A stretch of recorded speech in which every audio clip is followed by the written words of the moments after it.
But then the conversation of Kwanzaa came up, and I think I was sitting in a room with Connie, and she had asked, well, like, do you celebrate Kwanzaa? And I was like, well, no, not really, and I'm the blackest person I know. Hi, my name is Jefferson Ellison. I'm the senior brand manager at East Fork, and welcome to an East Fork Kwanzaa.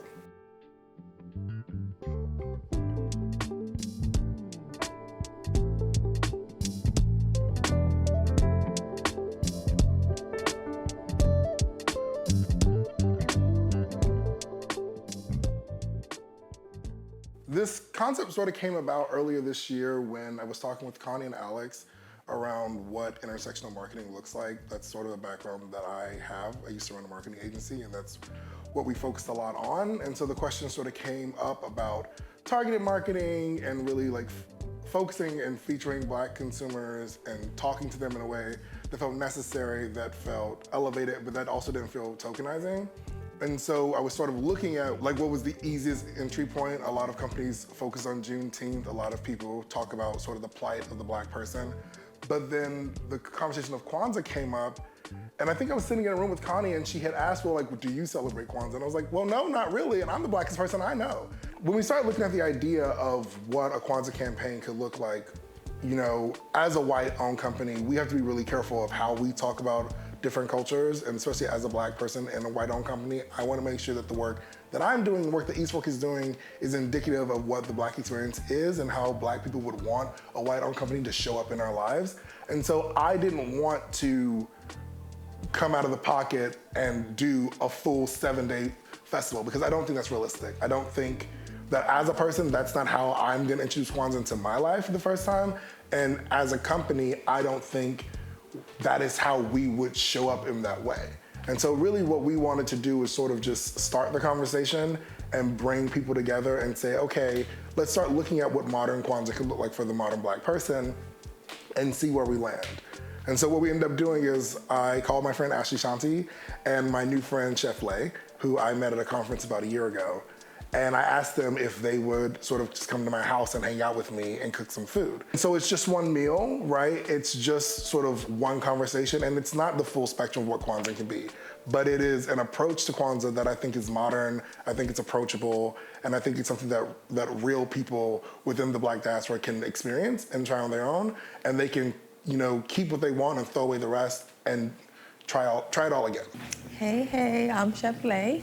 I'm a chef out of New York, where I'm working on building out a mobile restaurant, which is Soul and Will. Soul and Will is an upscale mobile restaurant concept where I'm gonna take a bus and renovate it into a mobile restaurant, where I will be contributing seafood and fish-focused menus. I'm Ashleigh Shanti. I'm an Asheville-based chef. I am the creator and owner of the fish fry pop-up Good Hot Fish, which will soon grow up to be a restaurant here in Asheville, North Carolina. Food has always been around me growing up. It's been something that's incredibly familiar, and I got to see it for so long at a very young age. As simple as a meal, be transformative and mood shifting. And that's why I started cooking, because I wanted to be able to do that for people. At the age of 12, I had an after-school program that had a culinary class in it, and I took it, and I loved it from there. First time I ever heard of Kwanzaa, I probably was like 15, 16, so pretty old. I didn't really know what it was about or what it was until I got a little bit older to really understand and learn more about it. Coming together over food is like the most familiar and comfortable thing for me, so I would say to connect with one another, have intentional conversation, ask questions that we don't normally ask each other, not in a like pushing people's boundaries way, but just like I want to get to know you better and more. And then I just think just enjoying each other's time for real. I do think we had a very traditional American Christmas. We got the biggest tree on the lot. And yeah, we just opened gifts, had Christmas breakfast and Christmas dinner, and just kept it really small and quiet. And so that was really my first introduction to it. But even then, it was always presented as a very historic and African holiday. And so that's always how it's been anchored in my mind as almost like the African version of Christmas, which is just not true. So I, more recently, have started to celebrate Kwanzaa. I grew up learning about Kwanzaa, but never actually celebrating it. I define it by just kind of this time around the holidays where we have a holiday as Black people that celebrates us, where we can highlight our traditions and kind of take pause and reflect on all that our ancestors have built for us, and just a lot of the blessings that we've experienced throughout the year.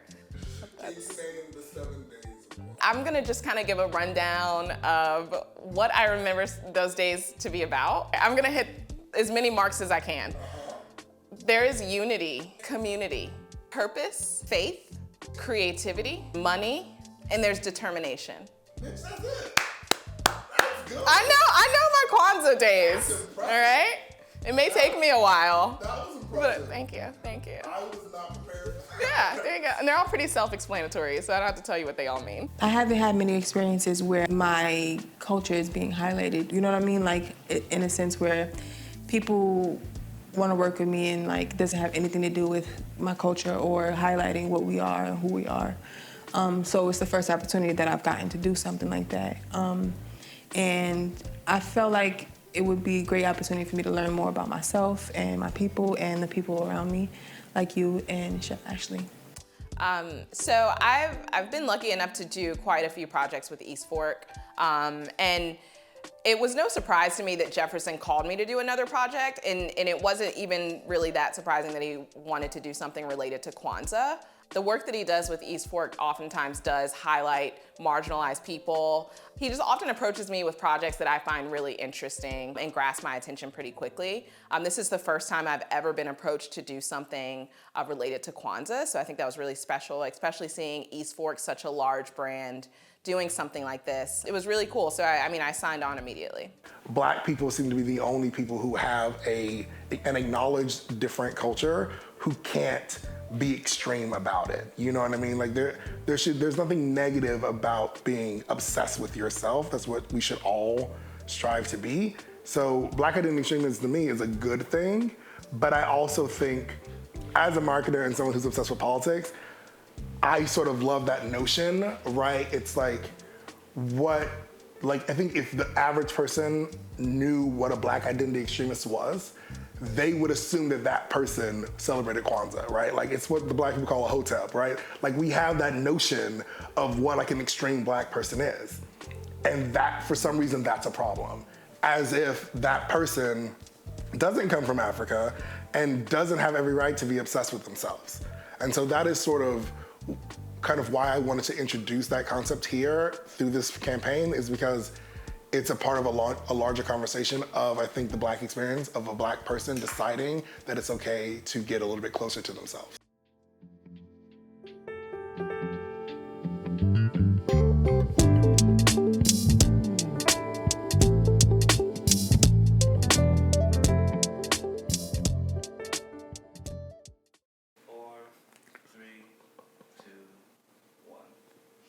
Leia's trash, bro. Like, who invited her? I'm glad you put this on. I know. Let it, keep it in there. She's trash.